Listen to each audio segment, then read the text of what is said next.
तो चलिए आज एक कहानी सुनते हैं, एक ऐसे मूर्तिकार की जिसका नाम था श्याम।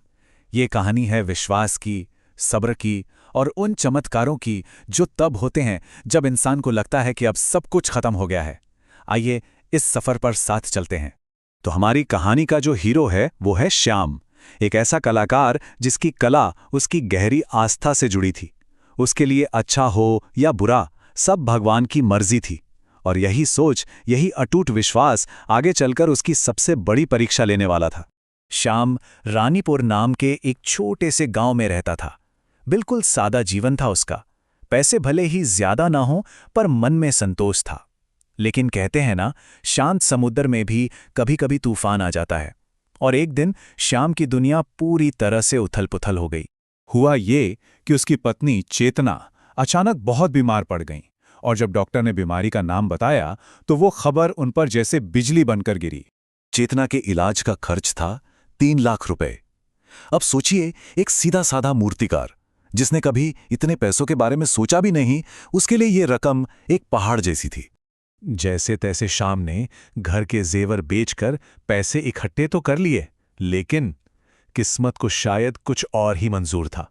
अस्पताल जाते हुए रास्ते में वो सारे के सारे पैसे चोरी हो गए। अब उसके हाथ बिल्कुल खाली थे, सब कुछ खत्म।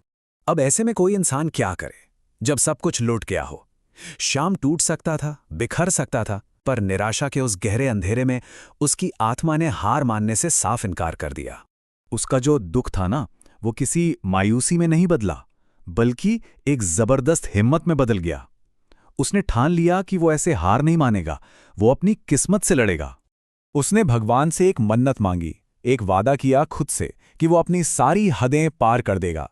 प्लान सीधा था, पर इरादा असाधारण। दिन रात एक कर देना है, मूर्तियां बनानी है और चेतना को बचाना है। उसने अपनी पूरी जान लगा दी।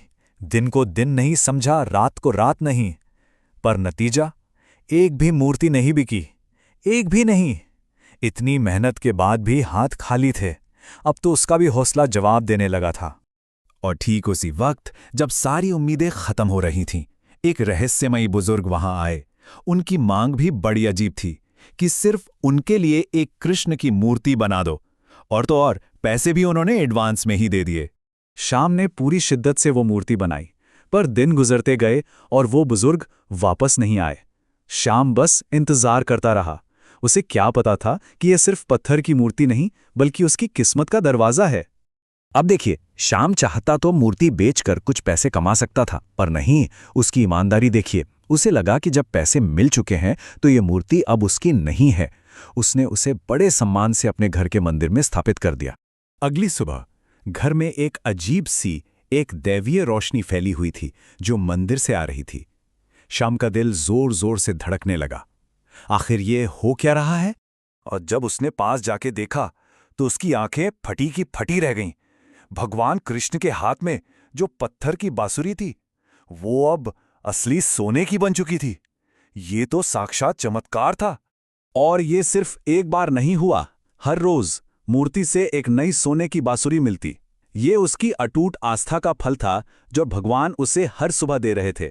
इस दैवीय कृपा से श्याम ने अपनी पत्नी का सबसे अच्छा इलाज करवाया। चेतना पूरी तरह ठीक हो गई और उनके जीवन के सारे दुख, सारी परेशानियां खत्म हो गईं। लेकिन कहते हैं ना, जहां अच्छाई होती है वहां लालच की परछाई भी पहुंच ही जाती है। श्याम की यह खुशहाली ज्यादा दिन छिपी नहीं रह सकी और जल्द ही इस पर किसी की बुरी नजर पड़ गई। गांव में एक सुनार था, चुन्नीलाल। वो श्याम की इस बदली हुई किस्मत से जलने लगा। उसने छिपकर जासूसी की, और जैसे ही उसे इस चमत्कार का पता चला, उसके मन में लालच की आग भड़क उठी। तो एक दिन जब श्याम और चेतना घर पर नहीं थे, चुन्नीलाल को मौका मिल गया। वो उस जादुई मूर्ति को चुराने के इरादे से उनके घर में घुस गया। लेकिन जैसे ही उसने मूर्ति को उठाने के लिए हाथ लगाया, कुछ बहुत अजीब हुआ। वो छोटी सी मूर्ति अचानक भारी होने लगी, इतनी भारी कि जैसे वो जमीन में धंसती जा रही हो। वजन बढ़ता गया और आखिरकार चुन्नीलाल मूर्ति के नीचे ही दब गया। उसका अपना लालच ही उस पर बोझ बन गया था। वो रंगे हाथों पकड़ा गया, भागने का कोई रास्ता ही नहीं था। तो श्याम की ये कहानी हमें एक बहुत सीधे लेकिन बहुत गहरे सवाल पर लाकर खड़ा कर देती है। अगर विश्वास और आस्था का फल इतना मीठा होता है, तो फिर लालच का अंजाम क्या होता है?